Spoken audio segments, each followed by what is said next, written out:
جب نبی کریم صلی اللہ علیہ وسلم سے پوچھا گیا کہ اس روئے زمین پر سب سے بہترین انسان کون ہے، تو ذرا سنیے آپ نے کیا فرمایا. آپ نے فرمایا انا والذین معی، میں اور جو لوگ میرے ساتھ ہیں، میں جو لوگ میرے ساتھ ہیں. ثم الذین علی الاثر، ثم الذین علی الاثر، پھر اس کے بعد جو ان کے اثر پر آئیں گے، ان کے بعد جو ان کے اثر پر آئیں گے. پتا کیا چلا کہ سب سے بہترین لوگ اس روئے زمین پر کون ہیں؟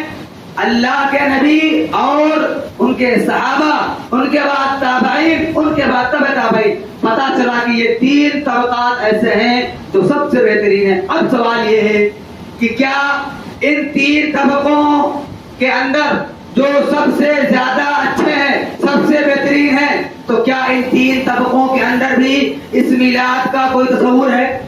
اگر ہے تو اس کی دلیل دیجیے، اور اگر نہیں ہے تو دو دن کو تسلیم کریے. ہاں تو نہیں ہے. اب پتا کیسے کرا جائے گا کہ خیر القرون نے اس تیسرے دن کی اجازت نہیں کی.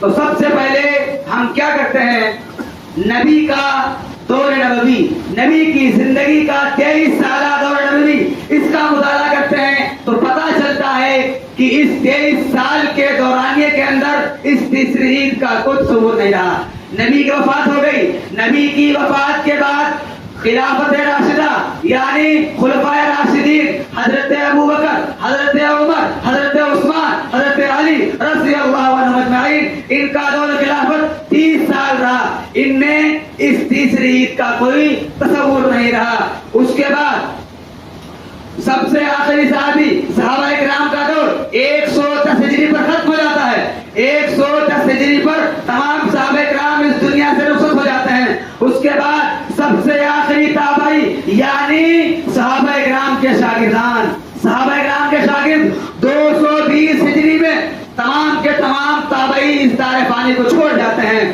اس کے بعد ائمہ کرام 240 ہجری، ائمہ کرام 240 ہجری پر تمام ائمہ کرام اس دنیا سے چلے جاتے ہیں. تو اب ان ادوار کے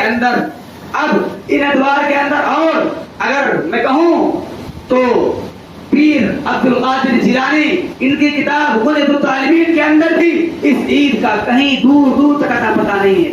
تو پتہ کیا چلا کہ یہ تیسری عید نہ تو نبی کے زمانے میں، نہ تو خلافت راشدہ میں، نہ تو صحابہ کرام کے طرز عمل میں، نہ تو تابعین کے طرز عمل میں، اور نہ ہی تبع تابعین کے طرز عمل میں، اور نہ ہی ائمہ دین کے طرز عمل میں. تو پتہ کیا چلا کہ یہ من احدث فی امرنا ھذا ما لیس منہ فہو رد کے ضمن میں آئے گی کہ جو آدمی نبی کے دین میں کوئی نئی بات ایجاد کرے تو وہ مردود ہے، اس کا کوئی اعتبار نہیں کیا جائے گا.